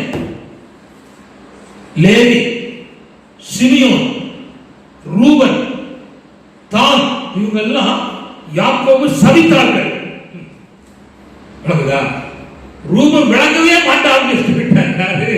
அவன் அப்பா அவன் தான் இருந்தான். ஆனா மோசே வந்த போது அந்த கோத்திரம் அழியக்கூடாது கண்டுபிடிச்சிட்டான். ரூபன் பிழைப்பானாக அவன் ஆசீர்வதித்தார். சொல்லலையா? நான் சொல்ல விரும்புற யாராவது உங்களை சபிச்சிருந்தா ஆண்டவரே சாபத்தை மாற்றணும்னு சொல்லி நீங்க கேட்டீங்கன்னா உங்க மேல சாபம், உங்க குடும்பத்து மேல சாபம் எல்லாம் கத்தர் மாற்றுவார். அவன் தேவனுடைய மனுஷன் என்பது யாருன்னா தேவனுடைய பிள்ளைகளை ஆசீர்வதிக்கிறவர். அதான் தேவனுடைய மனுஷன். எங்க அண்ணாவுக்கு அடிக்கடி சொல்லுவேன், என் பிள்ளைகள் வரத்துக்கு சாபம் மட்டும் போட்டுறாதான் கசைக்கு புளிவாங்க. கடந்த நாள்ல ஒரு வார்த்தையினுடைய ரீங்காரம் என்னை ரொம்ப கஷ்டப்பாடு படுத்துச்சு. நான் நைட்டெல்லாம் உட்கார்ந்து அழுத. ஆனா நான் சொன்ன வார்த்தை, ஆண்டவரே அவன் அறியாம சொல்றான், அவனுக்கு மேல சாபம் வராதபடி கிருபையா இருக்க கடவுள். மன்னிக்க முடியாது, சகிக்க முடியாது. ஆனா நான் யாரு? தேவனுடையவர், தேவனுடைய மனுஷன். நீ ஒருவர் அப்படி கேட்கலாம், அவன் ஏசார் மட்டும் ஏன் அந்த அத்தி படத்தை சபித்தார் சொல்லி கேட்கலாம். ஆனா அவர் உயிர்த்தெழுந்த பிற்பாடு சாபத்தை இல்லை, ஆசீர்வதித்தான். அல்லேலூயா. பெத்தானியா வரையில் கூட்டி கொண்டு போய் தம் ஜனத்தை செய்தா ஆசீர்வதித்திருந்தா, ஆசீர்வதித்து இருக்கும் போதே எடுத்துக்கொள்ளப்பட்டார். அது சோதனை. அப்ப நம்ம பரலோகம் போய் சேரணுமானா நல்லா கவனிச்சுக்காங்க. சும்மா வாயில வந்தபடிலாம் போட்டு சாபத்தை போட்டுறாங்க. அது சோதனம். புரியுதா? ஆசீர்வதிக்கும், ஆசீர்வதிக்கும். உங்க மனசை, உங்க சூழ்நிலைய, அல்ல உங்க காரியத்தை கசைக்கு பிழிகிற மாதிரி செயல்பாடு பேச்சு இருக்கும். ஆனா நீ தேவனுடைய மனுஷன் என்ன செய்யணும்? ஆசீர்வதிக்க. அதான் என் மனுஷனா இருப்பதற்கு அடையாளம். மூன்றாவது அது சொல்றாங்க. என்னாகமும் 12:7 சீக்கிரம் வாசிப்போம். என்னாகும் 12:7 சீக்கிரம். சோதரம் பிதாவே, என் தாசனாகிய மோசேயோ அப்படிப்பட்டவன் அல்ல. ஆண்டவர் சொல்றார், கவனிங்க. ஆண்டவர் சொல்றார், அவனை எல்லாம் குற்றப்படுத்துறான். ஆண்டவர் சொல்றார், என் தாசனாகிய மோசே அப்படிப்பட்டவன் அல்ல, எங்கும் உண்மை உள்ளவர். அவன் தேவனுடையவன். யார் என்றால் தேவனுடைய தாசன். அப்படின்னா என்னன்னா தேவனுடைய சத்தத்தை நேரடியா கேட்கிறவன் தான் தேவனுடையவன். என் ஆடுகள் சத்தத்துக்கு செவி கொடுக்கிறது. புதிய ஏற்பாட்டில் யோவான் 10ஆம் அதிகாரத்தில் இருக்கு. அப்போ தேவனுடைய இருக்கும்படி கர்த்தர் மோசேயை படைத்தார். அல்லேலூயா. அப்ப தேவனுடைய இருக்கும் பொருட்களுக்கு என்ன இருக்கும் அப்படின்னு கேட்டா ஜெபிக்கிறவன் தான் தேவனுடையவன். தேவ மனுஷனை ஆசீர்வதிக்கிறவன் தான் தேவனுடையவன். தேவனுடைய தாசனா இருந்து தேவனுடைய சத்தத்தை கேட்கிறவன் தான் தேவனுடையவன். அல்லேலூயா, அல்லேலூயா. இரண்டாவது கர்த்தர் நம்மை எப்படி வணங்குகிறார்னு சொல்லி நான் கவனிப்போமானால் கர்த்தர் சொல்கிறார். எபிரேயருக்கு எழுதின நிருபம் 9ஆம் அதிகாரம் 14ஆம் வசனத்தை வாசிப்போம். எபிரேயர் 9:14 சீக்கிரம். நித்திய ஆவியினாலே தம்மைத்தாமே பழுதற்ற பலியாக தேவனுக்கு ஒப்புக்கொடுத்த பழுதற்ற பலியாக ஒப்புக்கொடுத்த கிறிஸ்துவினுடைய இரத்தம் கிறிஸ்துவின் இரத்தம் ஜீவனுள்ள தேவனுக்கு ஊழியம் செய்வதற்கு உங்கள் மனசாட்சியை செத்த கிரியைகளால சுத்திகரிப்பது எவ்வளவு நிச்சயம். அப்போ கர்த்தர் சொல்றீங்க இயேசு கிறிஸ்துவை பிதாவாகிய தெய்வம் பழுதற்ற பலியாக வணங்கினார். அல்லேலூயா அல்லேலூயா. நம்முடைய கவனிங்க, நம்முடைய ஸ்தோத்திரத்துல பழுது இருக்கக்கூடாது. கவனிங்க, இயேசுவான்னு சொல்லும்போது நம்ம இருதயத்திலோ சிந்தனை இருக்கக்கூடாது, பழுது இருக்கக்கூடாது. பழுதற்ற பலியாக தேவன் நம்ம செய்கிறார், வணங்குகிறார். நல்ல கவனிங்க, எனக்கு ஆராதனை செய்யும்படி நான் அவர்களுடைய பாசையை சுத்தம் பண்ணுகிறேன் என்று புத்தகத்திலே வாசிக்கிறோம். அப்ப தேவனுக்கு ஆராதனை செய்வதற்கு, ஸ்தோத்திரம் செய்வதற்கு நம்முடைய பாசையில கலந்திருக்கிற தவறுகளை சுத்தம் பண்ணுகிறார். தேவனுக்கு நன்றியப்பான்னு சொல்லும் போது பழுதற்றா இருக்கணும். ஸ்தோத்திராண்டவரே சொல்லும் போது பழுதற்றா இருக்கணும். பழுதற்றதுதான் ஆண்டவர் செய்வாரு, அங்கீகரிப்பார். அப்போ நம்முடைய ஜீவியத்துல ஆண்டவருக்கு ஸ்தோத்திரம் பலியும் செலுத்தும் பொழுது நம்முடைய வாழ்க்கையில பழுதற்றதா இருப்பதற்கு கர்த்தர் என்ன செய்கிறார், வணங்குகிறார். இப்ப நம்ம ஸ்தோத்திரம் சொல்லும் போது கவனிங்க, பழுது இருக்கு, பழுது இருக்கு. நீ கவனிங்க, உங்க ஆராதனையில ஆண்டவரே ஸ்தோத்திரம் சொல்லும் போது பழுது இருக்கு. ஆனா கர்த்தர் உங்க இருக்கிறாரு, திரும்ப திரும்ப வணங்குகிறார், துறப்படாம. பழுதற்ற பலியாக இங்க மாறுவதற்காக ஆண்டவர் செய்கிறாரு, வணங்குகிறார். அல்லேலூயா. உங்க பாடல்ல, உங்க ஸ்தோத்திரத்துல, உங்க ஆராதனையில, உங்க காணிக்கையில எல்லாம் என்ன இருக்கணும், பழுதற்றதா இருக்கணும். பழுதற்று கூடாது, இருக்கக்கூடாது. ஒரு பழம் இருக்கு, அதுல வந்து ஒரு ஒரு கருப்பு கருகருன்னு இருந்துச்சுன்னா அதுக்குள்ள சின்ன இருக்கு வந்து உள்ள போய் அர்த்தம். நான் எனக்கு கவனிங்க, விவரம் தெரிஞ்ச காலத்துல நான் நல்ல மாம்பழம் சாப்பிடுவேன். அது இப்பவும் இல்லை, ரத்தம் அப்போ நல்லா சாப்பிடுவேன். அது சாப்பிட்டு இருக்கும்போது அந்த அந்த அந்த ரேடிஷ் போல இருக்கிற அந்த இதுல இருந்து ஒரு சின்ன கருப்பு உள்ள போற மாதிரி இருந்துச்சு. அதை வெட்டி சாப்பிட்டா வெளியே வெளியே மஞ்சள் மஞ்சள் இருந்து உள்ளே மஞ்சள் மஞ்சள் இருந்து வெட்ட வெட்ட அதை வந்து நல்ல டேஸ்டா சாப்பிட்டேன். சாப்பிட்ட ஒருபாடு அந்த விதையில ஒரு சின்ன கருப்பு இருந்து கண்ட சோதரம். அப்படி என் மனசுல சொல்லுது, வெட்டிப்பா அப்படின்னு. வெட்டினேன். வெட்டின ரெண்டா வெட்டினா உள்ள என்ன இருக்கணும்னா வெள்ளை வெள்ளைன்னு அதுக்குரிய வித்து இருக்கணும். ஆனா வெட்டும் போது உள்ள ஒரு பூச்சி இருந்து வெளியே வருது, வண்டு கருகன்னு இருக்கு. வெட்டியாச்சுன்னா காபி தூள் மாதிரி இருக்குள்ள, ஒயிட்ட காபி தூள் மாதிரி மாத்திட்டு எது வண்டு. இப்ப கேட்கிறேன், உங்களிலே தேவ பலன், தேவ கிருபை, பசுத்த அசைவாடுதல் எல்லாம் உள்ள நிறைஞ்சு இருக்கு. ஆனா என்னைக்கோ ஒரு வண்டு உள்ள போய் அரிக்கி எதை அரிக்கி, ஜீவனையா அரிக்கி, இன்னொரு மாமரத்தை உண்டு பண்ணுகிற ஜீவனை அரிக்கி. ஆனா கவனிங்க, உள்ள ஊறுவது தெரியும். எதுக்கு? எனக்கும் உங்களுக்கும். கவனிங்க, அழிக்கிற பகுதி உள்ள ஊறும். அப்படின்னா திரும்ப சொல்லிட்டாரு, ஒரு சின்ன ஒரு எறும்பு சரீரத்தில் வந்துச்சுன்னா ஊறும். அப்ப இருக்குது உடனே மூட சொல்லும், பார் இடது கையில ஒண்ணு போயிட்டு இருக்கு, பார் புடி அழி சொல்லும், விட்டா கழிச்சிடும்.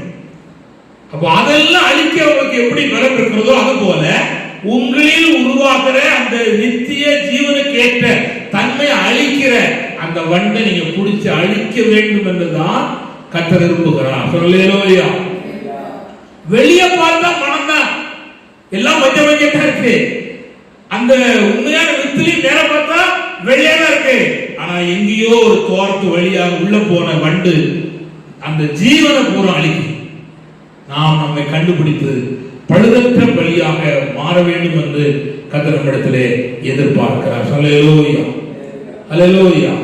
என் ஆண்டவர் கவனிங்கள், அழகுள்ளவர், அழகுள்ளவர். பிதாவுக்கு சமமானவர். பிலிப்பியர் 2:6 பாத்தீங்கன்னா தெரியும். கர்த்தர் ஸ்தோத்திரம். ஏசாயா 53:2 பாத்தீங்கன்னா அவர் அழகும் இல்லை, விரும்பப்படக்க ரூபமும் இல்லை. கர்த்தர் ஸ்தோத்திரம்.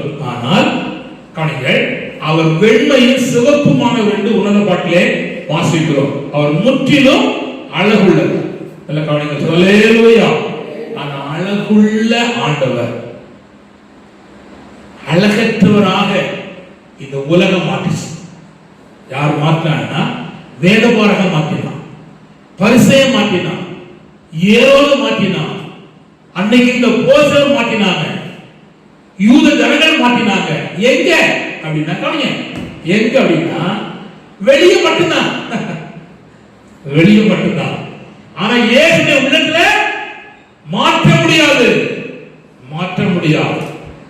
அது பூரண அழகுள்ளது.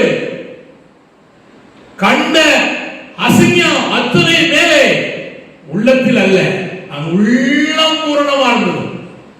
பிதாவோடு அவர் ஐக்கியமாய் இருந்தார். சிலுவையில் கூட மனதார மன்னித்தார் என்பதை நாம் பார்க்கிறோம். கர்த்தர் ஸ்தோத்திரம். நீங்கள் கவனிச்சீங்கன்னா அவர் பாவம் செய்யவில்லை. ஹல்லேலூயா. அவர்ல பாவமும் இல்லை. கர்த்தர் ஸ்தோத்திரம். ஆனா அப்பேற்பட்ட தேவன் சபைக்கு தலைவராகி சபையிலே உலாவி கரை திரை பிழையற்ற நிலையில் இருக்கிற பிழையுமா இருக்கிற தம்முடைய பிள்ளைகளை தம்முடைய ஆவியினால் வசனத்தினால் கழுவி மகிமுள்ள சபையாக தமக்கு முன்பாக நிறுத்தப்படுவதற்கு அவர் தம்மை தாமே பழுதற்ற பலியாக ஒப்புக் கொடுத்தார். ஆதலால் அந்த பலியை பிதாவாகிய தேவன் ஏற்றுக்கொண்டு அவர் அங்கீகரித்து எத்தனையோ ஆண்டு காலமாய் தொடர்ந்து வந்த சாபங்களை வேதனைகளை மாற்றினார். இப்ப நான் கேட்கிறேன், உங்களுடைய வாழ்க்கை பழுதற்ற பலியாக தேவன் உங்களை வணைந்து கொண்டிருக்கிறார், வணைந்து கொண்டிருக்கிறார். உங்க மனசாட்சியிலே தெரியும், உங்க இருதயத்திலே தெரியும், நீ நடைமுறையிலே நடந்து கொண்டிருக்கிற அந்த அனுபவத்திலே தெரியும். உங்களுடைய வாழ்க்கையிலே பழுதற்ற பகுதிகள் மாற்றப்பட்டுக் கொண்டிருக்கிறதை நீங்கள் காண முடியும். ஹல்லேலூயா, ஹல்லேலூயா. கர்த்தர் ஸ்தோத்திரம். இது ரெண்டு நான் சொல்லணும், எனக்கு சமயம் இருக்குமோ தெரியல, நான் சொல்ல விரும்புகிறேன். எஸ்தர் 2:7, எஸ்தர் 2:7 சீக்கிரம் வாசிமா. கர்த்தர் ஸ்தோத்திரம். அவன் தன் சிறிய தகப்பன் குமாரத்தியாகிய எஸ்தர் என்னும் அத்சாலை வளர்த்தான். அவளுக்கு தாய் தகப்பன் இல்லை. அந்த பெண் ரூபவதி சௌந்தரியம், அவள் ரூபவதி சௌந்தரியம் உள்ளவள். அவள் தகப்பனும் அவள் தாய் மரணமடைந்த போது மொர்தெகாய் அவளை தன் குமாரத்தியாக எடுத்துக்கொண்டான். அவள் அழகுள்ளவள். யாரு? எஸ்தர். ரூபவதி சௌந்தரியம் உள்ளவள். எதுக்கு எதுக்குன்னு கேட்க, எங்க இருக்கா? எஸ்லேமில் இருக்கிறவர்களே அவளுக்கு பிரயோஜனம் கிடையாது. அவ அழகுக்கோ அல்லது சௌந்தரியத்துக்கோ பயன்பட இல்ல. ஆனா சிறையிருப்புல போன போது அவள் சௌந்தரியத்துக்கும் அவள் அழகுக்கும் பயனுள்ள காலத்தை கத்த வச்சிருந்தா. எங்க வச்சு? கன்னிமாடத்துல வச்சு. கன்னிமாடம் என்பது சபை. இன்னைக்கு இருக்க புதிய பாட்டு சபை. கவனிங்க, 6 மாசம் சுத்திகரிப்பு, 6 மாசம் இன்னொரு சுத்திகரிப்பு. சுத்திகரிப்பு கவனிங்க, அலங்கரிப்பு. இந்த வார்த்தை திரும்ப சொல்லுவோம். அலங்கரிப்பு. கவனிங்க, சுத்திகரிக்கப்பட்டார், அலங்கரிக்கப்பட்டார். ஒரு தேவ பிள்ளை சுத்திகரிக்கப்படும் போது, அலங்கரிக்கப்படும் பொழுது வருகிறது கணம். ஹல்லேலூயா, ஹல்லேலூயா. அப்ப கர்த்தர் எஸ்தரை வணைந்தார். கர்த்தர் சொல்றார் எங்க வச்சு அப்படின்னா கன்னிமாடத்துல வைத்து. எதற்காக அப்படின்னா கவனிங்க, 127 நாடுகளிலும் முதல் தரமான ஸ்தானத்தை கொடுப்பதற்கு. 127 நாடுகளிலும் முதல் தரமான ஸ்தானத்தை எஸ்தருக்கு கொடுப்பதற்கு தான் ஆண்டவர் சுத்திகரித்தார், அலங்கரித்தார். இப்ப கவனிங்க, நீங்க முதலாம் உயிர்த்தெழுதலுக்கு பங்கு உள்ள ஜனங்களாக மாற்றப்படுவதற்கு சபையிலே கர்த்தர் சுத்திகரிக்கிறார், அலங்கரிக்கிறார். சுத்திகரிப்பு வேண்டாம், அலங்கரிப்பு வேண்டாம் அப்படின்னா முதல் தரமான ஸ்தானத்துக்கு நம்ம செய்தல போறதில்லை. கொலோசியர் 1:26 வாசிப்போம். 1:28 கொலோசியர் 1:28 சீக்கிரம். கொலோசியர் 1:28. எந்த மனுஷனை எந்த மனுஷனை கிறிஸ்துவுக்குள் தேறினவனாய் இருக்கும்படி, அதாவது முதல் தரமான அனுபவத்திலே தேவ பிள்ளைகளை நிறுத்துவதற்கு சபை இருக்கு. எந்த மனுஷனையும் கோழையா வருவான், பேரையா வருவான், ஒண்ணு தெரியாம வருவானா, ஒண்ணு தெரியாம இருப்பான், அவனை கிறிஸ்து இயேசுக்குள் தேறினவனாய் சபை நிறுத்துது. எந்த மனுஷனும் படிச்சவன் படிக்காதவன் அழகும் அழகற்ற எந்த மனுஷனையும் சபையானது தேறினவனாக நிறுத்துவதற்கு இயேசுவையே சொல்லி அவனை மேற்கொள்ள அழைக்கிறாங்க, மாற்றாங்க சொல்றோம். அப்படியானால் நீங்கள் தேறினவனாக ஆண்டவர் சபையில வைத்து வணங்கி கொண்டே இருக்கிறார். அல்லேலூயா. கடைசியாக சொல்றோம், நம்மளை நன்றி உள்ளவர்களாக வணங்குகிறார். என்னுடைய வார்த்தையை நான் நிறுத்த போகிறேன். கடைசியிலே தேவன் நம்மை நன்றி உள்ளவர்களாக வணங்குகிறார். நல்ல கவனிங்கள், தேவன் தருகிற அத்தனைக்கும் இந்த நாட்கள்ல நமக்கு என்ன நன்றி அறிதல் உள்ளவர்களாக இருக்கணும். முதலாக சொல்லுவாங்க, உப்பு இட்டவரை உப்பு தீர்வரை அப்படியா, இப்ப அப்படியே நினைச்சாங்க. புரியுதா? ஒரு ஆளு ஒரு நாள் என்னை பார்த்து கேட்டார், என்னை தெரியுமா? நான் கேட்டேன். அவர் சொன்னாரு, கொஞ்சம் தெரியும் அப்படின்னா. நான் சின்ன கனி கொடுத்தேன், கொஞ்சம் தெரியும். பெரிய கவலை கொடுத்தா பெருசா தெரியும் சொல்லுவார். புரியுதா? அன்னைக்கு நிலைமை அதுதான், அவ்வளவுதான் கொடுக்க முடியும். அப்பவும் கவனிங்க, நாம் என்ன இருக்குன்னா நன்றி அறிவுள்ளா இருக்கணும். 10 குஷ்டரோகி வந்தான், ஐயரே இறந்தும் ஆண்டு சொன்னார், உங்க ஆசாரியை கொண்டு பேசிங்க காண்பீங்க. போகல 10 பேர் சொந்தமா குஷ்டரோகம் சொன்னாயிட்டு 9 பேர் திரும்பி வரல. ஒரு சமாரியம் வந்தான், இயேசுகிறோம் முழங்கால் போட்டான், சத்தம் போட்டான், தேவனை மகிமைப்படுத்தினான், தேவனை ஸ்தோத்திரம் பண்ணினான். அப்பொழுது ஆண்டு சொன்னார், ஒரு விசுவாசம் உன்னை ரட்சித்தது. அவன் சுகம் மட்டும் கிடைச்சி, அந்த 9 பேருக்கு என்ன கிடைக்கல? ரட்சிப்பு கிடைக்கல. பூமி சமமா வாழ முடியாது. ஆனா இவனுக்கு திரும்பி வந்து நன்றி சொன்னவனுக்கு பரலோகத்துக்கு போக வாய்ப்பை இயேசு செய்தார், கொடுத்தார். அல்லேலூயா. இப்போ 2 சாமுவேல் 7ஆம் அதிகாரம் 8-9 வாசிக்க போறோம். 2 சாமுவேல் 7ஆம் அதிகாரம் 8-9. நோக்கி சொல்லுகிறது என்னவென்றால், நீ இஸ்ரவேல் என்கிற என் ஜனங்களுக்கு அதிபதியாக இருக்கும்படி ஆடுகளின் பின்னே நடந்த உன்னை நான். இப்ப ஆண்டு ஒரு அதாவது படிங்க, திருப்பி பார்க்கிறார். இவனை சொல்லி கொடுக்கிறார். இப்ப யாரா இருக்கான்? இஸ்ரவேலுக்கு மேல ராஜாவா இருக்கான், 12 கோத்திரத்துக்கும். இப்ப அவனுக்கு பாடம் இல்ல, யாரை கொண்டு? தீர்க்கதரிசியை கொண்டு. நீ எங்க இருந்து தெரியுமா? அவனே போய் ஆரம்பிச்சேன், அங்க இருந்து ஒரு எழுதிய எடுத்தேன். ஃபர்ஸ்ட் ஆடுகளின் பின்னே நடந்த உன்னை நான் ஆட்டு மந்தையை விட்டு எடுத்து. ஆட்டு மந்தையை விட்டு எடுத்தவர் அவர்தான். நீ போன எவ்விடத்திலும் உன்னோட இரு. கவனிங்க, அவன் போன பல இடம் போனான். வனாந்தரம், குகை, ஏசப்பா போன இடத்துக்கு அளவே கிடையாது. எல்லா இடத்துக்கும் போன, எல்லா இடத்திலும் உன்னோட இருந்தேன். சத்துருக்களை எல்லாம் உனக்கு முன்பாக நிர்மூலமாக்கி. கவனிங்க, அவனுக்கு பல சத்துரு இருந்துச்சு. நம்பிமா கவனிங்க, குடும்பத்திலே சத்துரு இருந்துச்சு. அவன் மனைவி ஒரு சத்துரு, அவன் பிள்ளைகள் சத்துரு, கூட உள்ள பட தளபதி சத்துரு, எதிராளி சத்துரு, ஒண்ணு கொடுத்த மாமன் சத்துரு. அத்தனை சத்துருக்களையும் நீங்களாக்கி ரட்சித்தார். பூமியில் இருக்கிற பெரியோர்களின் நாமத்தை, பூமியில எவ்வளவு பெரிய நாமம் இருக்குமோ அந்த நாமத்தை தாவீதுக்கு கொடுத்தார். ஒரு பெரிய நாமத்தை உனக்கு உண்டாக்கினேன். நான் என் ஜனமாகிய இஸ்ரவேலுக்கு ஒரு இடத்தை ஏற்படுத்தினேன். சங்கீதம் 18 தலைப்பு வாசிக்கணும். சங்கீதம் 18 தலைப்பு சீக்கிரம். ராகத்தலைவனுக்கு ஒப்புவிக்கப்பட்ட சங்கீதம். கர்த்தருடைய தாசனாகிய தாவீது இந்த பாட்டின் வார்த்தைகளே, கர்த்தர் தன்னுடைய எல்லா சத்துருக்களையும், எல்லா சத்துரு, ஒரு சத்துரு இல்ல, எல்லா சத்துருக்கும். சங்கீதம் 34 17 வாசிக்கணும். 17. நீதிமான்கள் கூப்பிடும்போது கர்த்தர் கேட்டு அவர்களை அவர்களுடைய எல்லா உபத்திரம், எல்லா சத்துரு, எல்லா உபத்திரம். அப்புறம் அதே 34 19 வாசிக்கணும். நீதிமானுக்கு வரும் துன்பங்கள் அநேகமாய் இருக்கும். துன்பம் கொஞ்சம் இல்ல, எவ்வளவு இருக்கும்? அநேகமா இருக்கு. அப்படின்னா என்ன அர்த்தம்? கவனிங்க, எல்லா சத்துரு, எல்லா உபத்திரவம், எல்லா துன்பம் அத்தனையிலும் ஜெயம் கொடுப்பதற்கு தேவன் செயல்பட்டார். நன்றி உள்ள தேவ பிள்ளைகளை ஆண்டவர் வணையும் போது அவனுக்காக கர்த்தர் என்ன செய்கிறார்? செயல்படுகிறார். ஹல்லேலூயா. நீங்க நன்றி உள்ளவர்களாக கர்த்தர் வணையும் போது, நீங்க உண்மையா இருந்தீங்கன்னா தேவனாய் கர்த்தர் என்ன செய்வார்? செயல்படுவார். எப்படி? எல்லா சத்துருக்கும் முன்பாக, எல்லா உபத்திரங்களுக்கு முன்பாக, எல்லா துன்பங்களுக்கு முன்பாக கர்த்தர் செயல்பட்டு அவைகள் உங்களை கீழ்ப்படுத்த வந்தபோது அவைகளை உங்கள் கண்களுக்கு முன்பாக கர்த்தர் கீழ்ப்படுத்தி உங்களை ஜெயித்து நடத்துவதற்கு அவரே செயல்படுகிறார். ஹல்லேலூயா, ஹல்லேலூயா.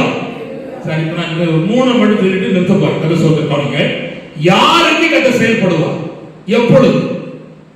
யோபின் புத்தகம் 29ஆம் அதிகாரம் 4ஆம் வாசிப்போம். சீக்கிரம். தேவனுடைய ரகசிய செயல் கூடாரத்தின் மேல் இருக்கிறது. அவனுடைய கூடாரத்துல ரகசிய செயல் நடக்குது. எப்போ அப்படின்னா 3ஆம் வாசிப்போம். அப்பொழுது அவர் தீபம், அதாவது அப்பொழுது ஆண்டவருடைய தீபம் வசனம் என் தலையின் மேல் பிரகாசிக்கும். அப்போ வசனத்துக்கு இடம் கொடுக்கும் பொழுது தேவனுடைய செயல் உண்டாகுது. தம்பிமார், தங்கச்சிமார், கவனிங்கள், பெரியவர்களே கவனிங்கள். வசனத்துக்கு இடம் கொடுக்கும் போது தேவ செயல் நடைபெறுகிறது. ஊழியத்திலே வசனத்துக்கு இடம் கொடுக்கணும், வாழ்க்கையிலே வசனத்துக்கு இடம் கொடுக்கணும், அந்தரங்க ஜீவியத்திலே வசனத்துக்கு இடம் கொடுக்கணும், தொழிலே வசனத்துக்கு இருக்கணும், இடம் கொடுக்கணும். அப்பொழுது தேவனுடைய செயல் செய்து செயல்படுது. ஒரு 5 மீன் கூட கிடைக்காத பேருக்கு ஆண்டவர் சொன்னார், மீன் பிடிக்கும்படி வலைகளை செய்யுங்கள் போடுங்க சொன்னார். அப்ப என்ன சொன்னா? ஆண்டவரே உம்முடைய வார்த்தையின்படி போடுகிறேன். வசனத்தை இடம் கொடுத்தான். அவன் அறிவுல பகல முடிக்க முடியாது. அவன் சொல்லுறாரு, போட்டான். 2 படகு நிறைய கர்த்தர் மீன் கிடைச்சு. வசனத்துக்கு இடம் கொடுக்கிற கர்த்தருடைய பிள்ளைக்கு தேவன் செயல்படுகிறார். 2வது கர்த்தர் சோதரம். இப்ப கவனிங்க, நம்முடைய சிந்தையில நமக்கு வசனத்துக்கு இருக்கணும், இடம் கொடுக்கணும். யோவேல் 2:21. சீக்கிரம். யோவேல் 2:21. பிதாவே சோதரம். யோவேல் 2:21. தேசமே பயப்படாதே, மகிழ்ந்து களிகூர். பெரிய காரியங்களை செய். அப்போ இங்க கவனிங்க, தேசத்துல பல காரியத்தை கர்த்தர் செய்யணுமானா ஆத்துமாவிலே இருக்கிற அந்த மகிழ்ச்சியை ஊழியக்காரன், விசுவாசிகள், கர்த்தருடைய பிள்ளைகள் மகிழ்ச்சி செய்யணும், களிகூறணும். பாருங்க, 7 நாட்டு சனியே இருக்க மாட்டா நிறைய விசுவாசி இருக்காங்க. புரியல? உங்களுக்கு என்ன புரியுது நான் சொல்லுவது?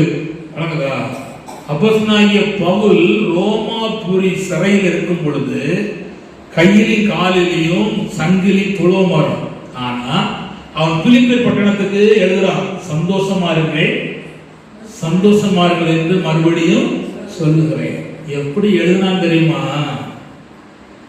சந்தோஷமா இருக்க வழியே தானே, காலு கையில் அவ்வளவு வேதனை நடுவுல ஒன்றை நினைச்சான், இக்காலத்தின் பாடு இனி வரப்போகிற மகிமைக்கு ஒப்பிடத்தக்கவைகள் அல்ல. மேல பார்த்தான், பரலோகம், தேவன், மகிமையான பட்டணம். அங்க போனுமான ஆண்டவர் எதை நினைச்சாலும் போலாம். பேதுருவை போய் ஒருத்தர் சிலுவையில் அடைய போனானா, அவன் சொன்னானா, என்ன நேரம் அனுதால, எனக்கு தகுதியே கிடையாது, தகுதியாரா அப்படின்ட்டாங்க. எப்படி சொன்னா சாம பயப்படல, அவருக்கு தெரியும் அந்த சிலுவையில் அடைய போலாம், முடிவு பரலோகம்.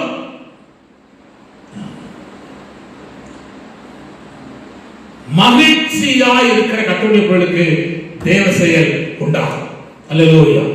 அதனாலதான் தேவனுடைய ஆலயத்துக்கு வரும்போது அப்படி இருந்தேன், மகிழ்ச்சியா இருந்தேன், வந்துட்டு போறவங்களுக்கு தேவ செயல் உண்டாயிரும். ஆனா இப்போ தேவனுடைய ஆலயத்துக்கு வந்துட்டு போறவருடைய முகத்தை நீங்க பார்த்தீங்கன்னா வீடியோ எடுத்து காட்டணும், கர்த்தருக்கு ஸ்தோத்திரம். அப்படி இருக்கு. அப்படி இல்ல. காரணம் தெரியுமா? இம்மையே நம்ம பார்ப்போம், இம்மையே பார்ப்போம். மேல ஒரு பகுதி இருக்கே, மேல ஒரு தேவன் இருக்காரு அப்படிங்கறத நான் பார்க்கல. கர்த்தருக்கு ஸ்தோத்திரம். அதனால புரிந்து கொள்ளுங்கள். அது அப்போ கர்த்தருடைய மகிழ்ச்சியா இருக்க கர்த்தருடைய பிள்ளைக்கு தேவ செயல் உண்டாகும். கடைசியாக சகரியா 10:1, சகரியா 10:1, சகரியா 10:1 இயேசு காலத்து மழையை கர்த்தரிடத்தில் வேண்டிக் கொள்ளுங்கள். அப்பொழுது கர்த்தர் மின்னல்களை உண்டாக்கி வயல்வெளியில் ஒவ்வொருவருக்கு பயிருண்டாக அவர்களுக்கு மழையை கட்டளை. அவ மழையை பெய்ய பண்ண செயல்படுறார். அப்படின்னா என்ன செய்யணும்? ஜெபிக்கணும். என்ன செய்யணும் சொல்லுங்க? ஜெபிக்கணும். ஜெபிக்கிறவனுக்கு தேவ செயல் உண்டாகும். ஜெபம் பண்ணுவோமா? கர்த்தருக்கு ஸ்தோத்திரம். ஹல்லேலூயா. ஜெபிக்கிறவனுக்கு தேவ செயல் உண்டாகும். ஹல்லேலூயா.